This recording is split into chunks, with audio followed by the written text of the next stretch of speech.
Hello everyone, I'm back again. Today I'm talking with Amrita and we're going to talk about the mind, how it works, the unconscious mind and the conscious mind. Amrita, would you like to introduce yourself a bit? Just a Hello. little bit. Well, what shall I say? That I'm an insight coach? Yeah, you can say that, where you live, what languages you speak, sometimes that's useful. Okay, so I'm an insight coach, an NLP practitioner, and soon master practitioner. I live in Switzerland, but right now I'm in Italy. I'm in Rome, and I'm probably going to spend a lot of time here, like between Rome and Switzerland for the next weeks or months. Very nice. And, Rome is a beautiful city. Yeah, it's a fantastic city. And now Rome is coming alive also, like, the majority of Europe. So everything is open again, and cafes and restaurants and shops. So there is aliveness. Yeah. So the difference between the conscious and the unconscious mind. Guess we're going to go there a bit. How the unconscious mind probably does more for us than the conscious mind. Or am I wrong? Yeah, the conscious mind is the tip of the iceberg. Yeah. And the unconscious mind is whatever is underneath the water. And so the conscious mind is, everything you're aware of right now. Like maybe you're aware you're talking to me, you're seeing the screen, you have something you see in front of you, you feel your body.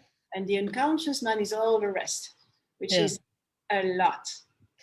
Yes, I read something about that recently, that we have millions of thoughts going through our mind really rapidly. And we then just select a few that we focus on and the rest we just ignore.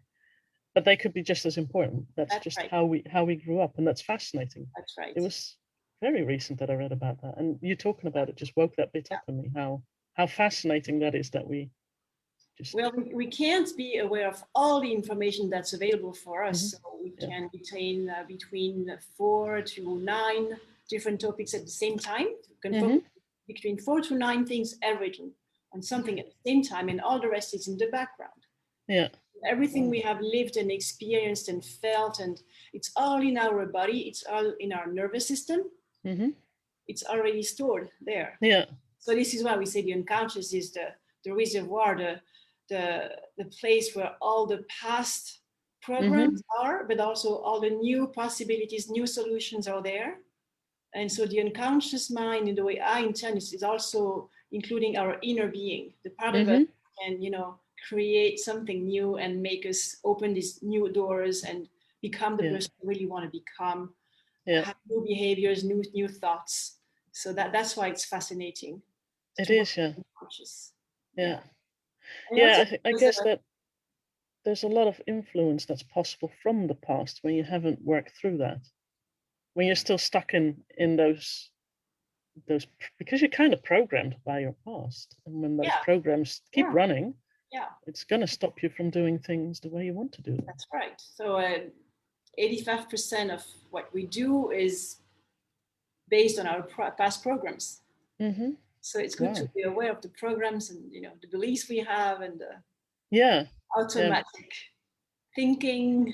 Because that can cause a lot of difficulties in living life to the fullest. I think it's once you know, the unconscious mind can open such doors for you. Like, Einstein, who said that? I think it's Einstein was saying imagination is more important than knowledge. So whatever you can imagine, the power of our subconscious mind, imagination, that's pretty amazing. And this is why vision board works. I get that, yeah. Because you bring pictures to the unconscious mind, which is like a 4 years old and, works by images, and they get printed in. And that's why hypnosis also works. In hypnosis, you also dive deep into the unconscious mind and reprogram, deprogram. I've experienced that once. That was really amazing. Because I was still fully there. I was totally present, yet something changed, and it was really, really fascinating to do the hypnosis thing. Yeah, during hypnosis, you are fully present. You're still the master of the process. You can even maybe hear your inner voice, commenting, blah, blah, blah, everything, but something deeper is happening in the background. Yeah. So Yeah. Yeah, I'm starting to think that EMDR is also more unconscious mind now. Do you know EMDR? Yeah, That's I haven't done it, but I know this is the most efficient tool for trauma healing, for yes. example. Yeah, Yeah, I've had several sessions, and it yeah, literally shifts you in 10 minutes time. yeah. I was really impressed with how quickly you can shift with that. It's very quick, Yeah, super. yeah, that was amazing because it takes the negative feelings out of the experience. It's what my experience was. So some of the things that I was really stuck in my head, they were taken away, Wow. but only the feelings. So not the experience. The experience was still fully there, Yeah, but the but feeling. Yeah, I didn't feel as unsafe. The unsafe part and the fear part, they left, and that was really fascinating how yeah. that worked. It's amazing now, and you don't need to talk a lot. It's No, happening with eye movements a lot. You know. yes, It's, yeah. The therapist I saw, she would either tap on my shoulders, tap on my knees, do a sound with, or like that. But yeah, it was fabulous. It was really impressive. I didn't expect it to be possible that it would work because it sounds so super simple. But yeah, working with the unconscious mind is a very interesting thing. it is. It's powerful. Yeah. I have a story if you like about that. Yes, please. I love good stories. Actually, I think the viewers will love Okay. good stories as well. So yesterday I had this beautiful lady who was actually feeling a lot of anger at her ex-husband and at her father, and then she was also upset at all the men she met because she's like she really wants to be in a relationship so that she can have a baby. She's in this utilitarian race, so she's trying to meet men, and she was upset because she was like, they're not giving me energy, they're not giving me what I want. And so if I was using, classic therapeutic approach like Gestalt, I would have asked her, so do you want to talk to this man? Do you need a closure? Maybe she would have, talked to her father or talked to her husband and so and so. But I mean, that would have created more emotional pain and then living again, reliving, re-experiencing these feelings. So instead, I asked her, so do you like, Sylvia, do you like metaphors? She said, yeah, I love metaphors. And I said, okay, so what does your anger look like? Because I knew she was very visual. She's a very visual person. And she said, it's a hedgehog. Oh, yeah, it's a hedgehog.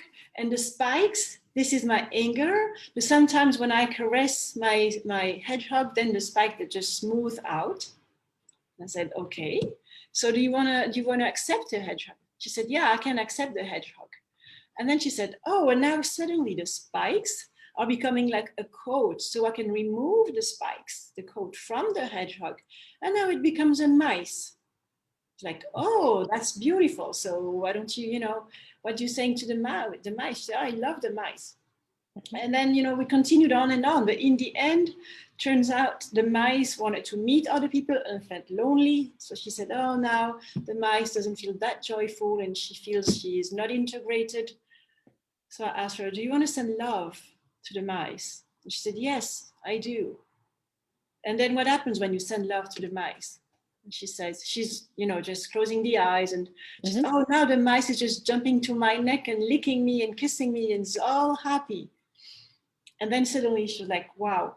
And I feel like two parts that were separated got back together. And this is me. And I feel the love for myself. And I feel complete. I feel reintegrated. It's amazing. It lasted, maybe half an hour in total. But just to say that she experienced an emotional shift and a shift in her unconscious mind through these images of the hedgehog, the spikes, the mice, embracing the mice. And then there was no mice, there was just her. And then she felt she was whole and complete again. Beautiful. And that's pretty amazing. That's working with the unconscious and working with the client's own metaphors, allowing this to unfold. Yeah. And it's so simple. It's simple, but it's powerful. Yeah. Yeah. I could see the pass in front of me what she was doing, and that is a powerful thing when you can see what your emotions do with you, and then you can work through that in a really positive way. That's just beautiful. Yeah. Thank you for sharing. That was actually a really beautiful story. I've got a few stories like that of working with the unconscious mind and how bring some resolution. And also, even for me, it worked. I have an Australian master NLP that's based in Philippines, very old, not very old, but very wise. Yeah, pretty old. A very good person. And whenever I need to, sort out something, I reach out to him, and he also helps me to use my unconscious. Because you can't do your own brain surgery, right? We need somebody else to take us there. Yes, that is at times unfortunate. Because it would be good if you could do it for yourself. Yeah, that's right. Especially when you know the techniques, then you have to think, who's going to help me with this? I know how to do it, but do they? Yeah. Once you find the right person, it's good. Then it will really work well. Yeah, it's a beautiful thing. Do you have any other really, really good stories? What other really, really good story do I have with the unconscious mind? Not now. Do you have one? Do I have one? Actually, yes. But I did something different. So, as I do positive intelligence coaching, those 7 steps are helping people think differently. So it's not as obvious as what you've done, but I have a client that I talked with recently, and she was fairly stuck in negative thinking. So we talked about which negative feelings were there, and which in the positive intelligence program we talk about saboteurs, which saboteurs were responsible for those feelings, and then whether she could see that those negative feelings have a positive other side of the coin, because all the saboteurs have a sage side to it as well, and what she could do with that. So then we talked through that she could empathize with herself, because this was about her. You can also empathize with circumstances and others, but in this case it was really about herself. And then explore which other factors she had to consider, or what she could find in that for herself. And then finding, through the innovate step, a different way of looking at it, different ways of dealing with it, and then navigate. How could she navigate through that to get to the other side, and then do it, which is the activate step. And at the end, she had to say, "Oh wow, this was so good." And it was one of the first times that I used these steps, because I've only recently really learned well about that. But it totally shifted her thinking to first, what was really important for her was to empathize with herself, that her feelings were not necessarily bad, but not very useful to her, and how to then shift that. It was beautiful. It was really beautiful how she got out at the other end, and it only took about 20 minutes maybe. It didn't take very long. So yeah, it's been quite a beautiful system to use, I found. It's beautiful because she, instead of rejecting the part of herself that's creating this negative thinking, she can embrace it. She can make peace with it and make a friend with it, and then receive maybe some, wisdom and some important information that are brought by this. Yeah, that was the really beautiful thing about it, that she could integrate it all together after this, because she was really rejecting that part of herself, because she struggled with it. But it's part of her. The moment you start rejecting parts of yourself, you're starting to reject your whole self, basically, because you cannot separate bits. There's no possibility to separate any of this. It's all there. So you have to integrate it and find a way to love it, basically, and work with it. Yeah, absolutely. To love it and to recognize, to acknowledge that it has a reason to be there. It's coming there for a reason. To listen to that. Yeah, it's beautiful things that can happen. Do you have anything more to add? Power of the unconscious mind. Definitely. Yeah, you can. What I've realized is that you can consciously work with the unconscious by waking it up and then letting it slip away again. But it does feel different after having worked with it. Yeah, absolutely. And the more we can say yes to whatever messages we receive from the unconscious, yes, and embracing it, and the more we allow space for transformation also. Yes. Yeah, I like a game that I sometimes play with clients that's about innovating, where where you look at options that you have, and then you have to say yes, because there's always 10% good about that. And then go further, what would you add to that? And then again, yes, because there's 10% good about that. And then going back and forth. It's fascinating to do, because it gives so many really good ideas about how things can be changed, what can be done with things. It's And looking at the 10% that is at least right about this, 10% that is good, it gives a different thing than outright rejecting it. And it makes people talk. That's right. It makes, it creates this validation, self-validation. Yes, it creates that you can be more creative. That's the fascinating thing that I found about that. The moment you get this, yes, you feel good, and you start thinking further. And it might be completely useless the first couple of thoughts. So true. Yeah. But eventually you come up with better and better thoughts, because you feel motivated to continue. It's just beautiful. Yeah. Yeah, and what I love about that is that people realize, or we realize, that all the solutions we need are already inside. They are. All we have to do is to allow them to surface, to be uncovered. And by saying yes, by validating who we are in that part that is maybe not comfortable, but that's something important to say, then we allow some new, as you say, creativity to unflow and to fold. And it's beautiful.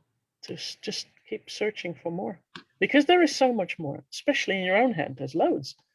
And when you bounce back with someone else about these kind of ideas, when it would be in a business meeting where they need to innovate their company, they could create so much beautiful stuff. Unbelievable what they can create then. Yeah, it's but huge. Most business meetings are about rejecting instead of what I love about that, and then continuing what you want to add to it. Business meetings, there's a lot about, analyzing and criticizing and finding limits. So instead of validating what's there. So, but if we could have another talk on, what's happening in the corporate world, because that's, that's a whole different. That's a whole different thing, and it's like really like a box. For me, what's a box? And who wants to be in a box? Well, make people believe they have to belong in a box. Yeah, but basically we don't want to be in the box. We don't, but the society has this, we grow with this illusion. Maybe our generation is still there. Maybe the younger now, they have less that. They want to, there's more entrepreneurship, there's more, initiative, self-initiative to create their own job. The generation of our parents and before, and even us, like, you go to school, you get education, then you're going to work for a company for 40 years, and then you can finally retire. And you stop learning. That means you only learn until you're 18, then you don't learn anymore. And this model is now old-fashioned. This is not working. It's kind of boring.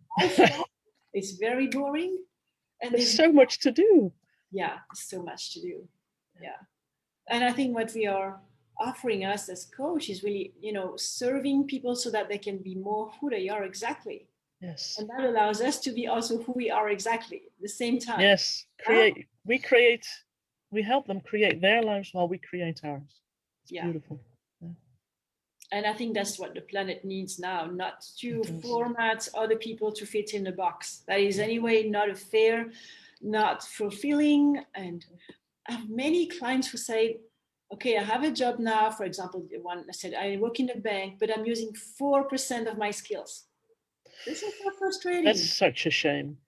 And that's the majority of many, many jobs, especially in Switzerland. The tertiary, how do you say that? Tertiary sector is really important, and those people end up doing the same things repetitively, and there's no creativity, there's no possibility to be, something to add something more personal in there. And that creates burnout, bored out, depression.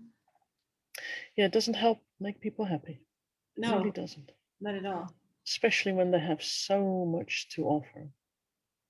Yeah. And there's so many people who have so much more to offer than what their job requires. Yeah.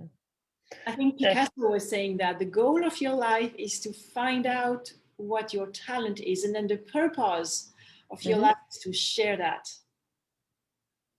Yeah. Yeah. The first stage to discover what your genius zone is, and this is something we should learn at school. We should learn at school, teach children to find their genius zone. Mm-hmm. What they're great at, what they really enjoy doing, doesn't take any effort, and is really bringing a value to the planet. And then from there, an individual can really flourish. They can, yes. And it will be a different society. So it'll be a very different world. Very different, yeah. It would be much more beautiful. Yeah. I'm just seeing that picture that you're painting, that when people do what they love, they're happier. They're really sharing that happiness, and that just spreads. It's just beautiful. Yeah, I like that picture. Yeah, and it's scary for governments and all these industries, because that would mean when people are happy, they're going to buy less stuff. They're going to consume less. The economy would change. Will be good for the planet. I know, but this is not the main goal of politics, right? No, not really. Yeah. No, that's that's another can of worms. That's why, I mean, I don't want to sound negative, but I think the system as it is fucked. I can't disagree with that one. Yeah, it is. It's not serving humankind well. Right. It's not serving nature. It's not serving the planet. It's not serving human beings' growth and fulfillment at all. It's just serving some people to make more money, and basically. Yeah. So there's a way to navigate that while being on purpose and still, bringing value to people and not complying to, fitting in these boxes. We can help people create that. Yeah. Do you feel like we've said enough for the viewers to really get a lot? We've said a lot, haven't we? Yeah, we addressed a few different topics, in fact. So I think we're complete for today, no? I think so, yeah. We can do it another time because this was fun. So. Yeah, that was fun. Yeah. All right. Let's do it another time then, and let's say goodbye to the viewers. Can they contact you if they want to talk with you? Just through Facebook? Yeah, they can reach out, message me on Facebook or anything, or even commenting this video, and all right. You know what? Thank you so much. That was fun. I'm not used to it, and that's why it was also fun. Thank you for the great conversation. And thank you. I really enjoyed it. Me too, Diana. All right, let's do it again. Talk to you soon. Bye-bye.